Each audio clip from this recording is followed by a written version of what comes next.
किसान भाइयों नमस्कार, जय श्री राम। आज हम बात करने वाले हैं लहसुन की फसल जब 50 दिन के आसपास की हो तो यह 3 से 4 गलतियों को आपको नहीं करना चाहिए। इससे हो सकता है कि ग्रोथ बस बहुत ज़्यादा हो जाए और हो सकता है कंद का विकास छोटा रह जाए। तो वे कौन सी गलती हैं जो आप 50 दिन के आसपास में दोहराना नहीं चाहिए, और कौन से काम हैं जो 50 दिन के आसपास की फसल लहसुन की फसल में आपको इन कामों को करना चाहिए। इससे कंद का विकास शानदार होगा, शानदार क्वालिटी आएगी और शानदार पैदावार देखने के लिए मिलने वाली। तो कैसे आप 1 एकड़ से 50-60 क्विंटल से भी अधिक पैदावार निकालने के लिए कौन से जरूरी काम हैं, इस वीडियो के माध्यम से हम समझने वाले हैं। नमस्कार दोस्तों, आप देख रहे हैं the advance agriculture YouTube channel में हूं आपका होस्ट एंड दोस्त शिव कुमार। चलिए शुरू करते हैं। पहली जो गलती है कि जब हमारी लहसुन की फसल 50 से 55 दिन के आसपास की हो तो इस समय यदि आप अधिकतर यूरिया खाद का इस्तेमाल करेंगे ना, तो हो सकता है यूरिया खाद का इस्तेमाल कब तक करना चाहिए। यूरिया यानी नाइट्रोजन, और नाइट्रोजन का जो मेन काम होता है वो ग्रोथ बढ़ाने के लिए, वनस्पतिक स्टेज के लिए। और वनस्पतिक स्टेज यूरिया खाद की आवश्यकता कब पड़ती है, जब हमारी फसल 15-20 दिन से लेकर के 35-40-45 दिन तक के आसपास की हो। तो इस समय आप नाइट्रोजन यूरिया का इस्तेमाल करेंगे तो आपको फ़ायदे बहुत अच्छे होंगे। और यदि आप 50-55 दिन 60 दिन बाद यूरिया खाद का इस्तेमाल करेंगे तो ग्रोथ बहुत ज़्यादा होगी और कंद का विकास ना छोटा रह जाएगा। तो इसीलिए आपको यदि पीलापन दिख भी रहा है 55 दिन बाद, यदि पीलापन दिख रहा तो यूरिया इस्तेमाल आपको नहीं करनी है।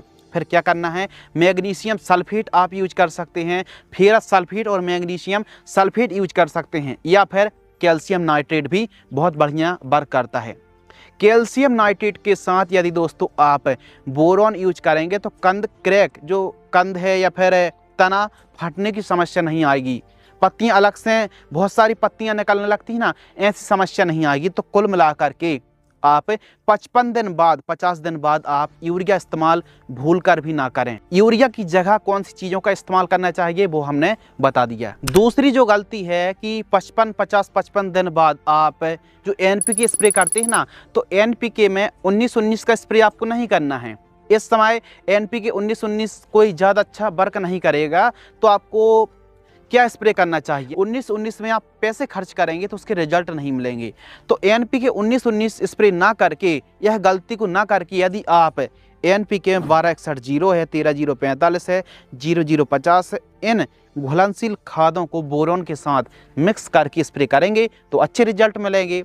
अब मान लो 55-60 दिन की फसल है तो आप 052-34 1 किलोग्राम और बोरोन 100 से 150 ग्राम 20% वाली 200 लीटर पानी घोल करके 1 एकड़ में स्प्रे कर दीजिए, अच्छे रिजल्ट मिलेंगे।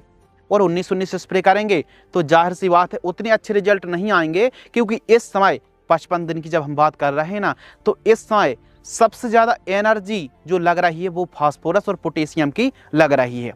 बोरोन इस समय बहुत अच्छा काम करता है। तो इस समय नाइट्रोजन की जो इफिशियंसी है ना, या फिर ज़रूरत है, डिमांड है, वो थोड़ा कम रहती। इसका मतलब ये नहीं कि बिल्कुल नहीं रहती, नाइट्रोजन की आवश्यकता बहुत कम रहती है, लेकिन फास्फोरस और पोटास इन तत्वों की आवश्यकता सबसे अधिक रहती है। तो इसीलिए यदि आपने बुआई के समय या फिर पहली खाद में MOP potash, muriate of potash MOP का यूज नहीं किया है तो फिर इस समय आप लगभग 20 से 25 किलोग्राम MOP खाद का इस्तेमाल कर सकते हैं। जो पोटास है ना दोस्तों, कंद विकास में बहुत बढ़िया वर्क करती है। और DAP भी इस्तेमाल आपने नहीं किया तो इस समय भी आप DAP इस्तेमाल कर सकते हैं। लेकिन ध्यान रखिए, जो आप गलती करते हैं ना कि फास्फेट के साथ सल्फेट और खासकर जिंक सल्फेट के साथ जो आप DAP मिक्स करते हैं ना, तो ऐसी गलती आपको नहीं करनी है। DAP एक फॉस्फेट है और जिंक सल्फेट एक सल्फेट है। फास्फेट और सल्फेट को मिक्स करेंगे तो जिंक फॉस्फेट बन जाएगा, जो कि चूहा मारने वाली दवाई है। तो DAP, खासकर हम लहसुन की बस बात नहीं कर रहे हैं, किसी भी फसल में आप जिंक सल्फेट को और DAP को मिलाइए मत। लेकिन एक चीज़ और, जिंक को मिलाया जा सकता है, लेकिन कौन सी जिंक, चेलेटेड जिंक आप यूज कर सकते हैं, लेकिन जिंक सल्फेट नहीं। ध्यान रखिए, 50-55 दिन बाद आपको खरपतवार नाशक का स्प्रे नहीं करना चाहिए।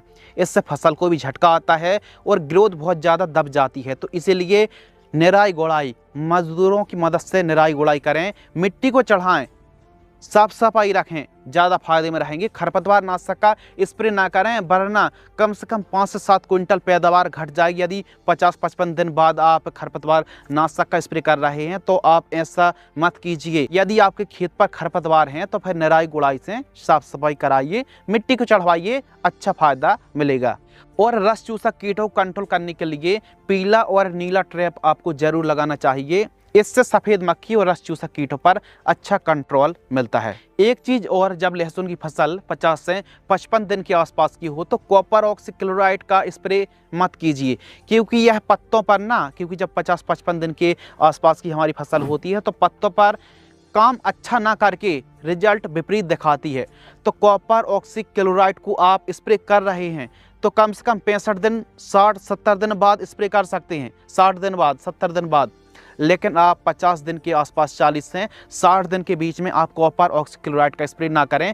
इससे भी अच्छी फंगिसाइड हैं जो कि अच्छा कवरेज भी देंगी और स्कॉर्चिंग की समस्या नहीं आएगी, क्योंकि कॉपर ऑक्सीक्लोराइड अंदरूनी स्कॉर्चिंग देती है। तो इससे भी अच्छी जो फंगिसाइड हैं, जैसे कस्टोडियो आती है, अच्छा काम करेगी, नेटिवो है, कवच फ्लो है, एमिस्टार टॉप है, रोको फंगिसाइड, इनका स्प्रे आप कर सकते हैं। तो खासकर हमारे किसान भाई इन गलतियों को ना करें, नाइट्रोजन का प्रयोग ना करें, खरपतवार नाशक के बारे में बात करी, और कॉपर ऑक्सीक्लोराइड का आप प्रयोग ना करें। एनपीके 1919 की जगह आप अदर एनपीके जिसमें फास्फोरस और पोटेशियम तत्व की मात्रा अधिक हो, ऐसी खादों का स्प्रे कर सकते हैं। तो इन बातों को जरूर फॉलो करें। इसके साथ ही एक और जो गलती है ना, कि 50 दिन के आसपास की जब हमारी फसल हो तो इस समय निराई गुड़ाई करें और 3-4 दिन की तेज धूप लगाएं और फिर सिंचाई करेंगे तो कंद विकास बहुत ही शानदार होगा। तो कहीं ना कहीं 50-55 दिन के आसपास की फसल हो ना, एक बार निराई गुड़ाई जरूर करा दीजिए। जितने भी प्रकार के खरपतवार हैं, मजदूरों की मदद से एकदम साफ सफाई करा दीजिए और फिर थोड़ा धूप लगने दीजिए 3-4 दिन की, और फिर सिंचाई करेंगे। तो जो आप सिंचाई करेंगे वो खाद से बढ़कर ही काम करने वाला पानी है। इसके साथ ही कुछ जरूरी बातें साझा करते हैं। लहसुन की फसल में सर्दियों के दिनों पर चाल ग्रोथ थोड़ा रुक जाती। सर्दियों की फसल है, लेकिन सर्दियों के दिनों पर कहीं ना कहीं थोड़ा जो प्लांट की ग्रोथ है ना, वो कहीं ना कहीं थोड़ा डाउन होती है। तो सर्दियों के दिनों पर जब प्रॉपर सनलाइट पृथ्वी पर प्रॉपर नहीं पड़ पाती है, दिन का टेम्परेचर भी काफ़ी डाउन रहता है, रात का टेम्परेचर तो डाउन है ही, ऐसी कंडीशन पर यदि आपकी फसल ग्रोथ नहीं ले रही है, विकास अच्छे से प्लांट नहीं कर पा रहा है, और कहीं ना कहीं जड़ विकास अच्छा नहीं हो रहा है, क्योंकि जड़ विकास अच्छा होना बहुत ज़्यादा ज़रूरी है। तो इन सभी समस्याओं को कंट्रोल करने के लिए या तो आप टाटा की रैली गोल्ड यूज करें, या फिर सीबीड, इफ्को की सागरिका, या फिर बायोबीटा, किसी भी कंपनी का एस्कोफाइलम नोडोसम, या फिर सीबीड समुद्री शैवाल जो दानेदार आता है ना, दानेदार सागरिका जैविक उत्पाद, इनका यूज करेंगे ना तो प्लांट में एक हीटिंग, एक गर्मी देते हैं यह प्रोडक्ट, और काफ़ी ग्रोथ में, बढ़वार में, पैदावार बढ़ाने में बूस्टिंग प्रदान करते हैं। तो आज की इस वीडियो के माध्यम से हमने लहसुन की फसल पर कौन से ज़रूरी काम हैं, कौन सी गलती हैं, कौन सी चीज़ों को आपको करना चाहिए और कौन सी चीज़ों को आपको नहीं करना चाहिए, इस वीडियो के माध्यम से हमने क्लियर किया। यदि आपको यह वीडियो पसंद आती है तो वीडियो को लाइक करें, चैनल को सब्सक्राइब करें। धन्यवाद।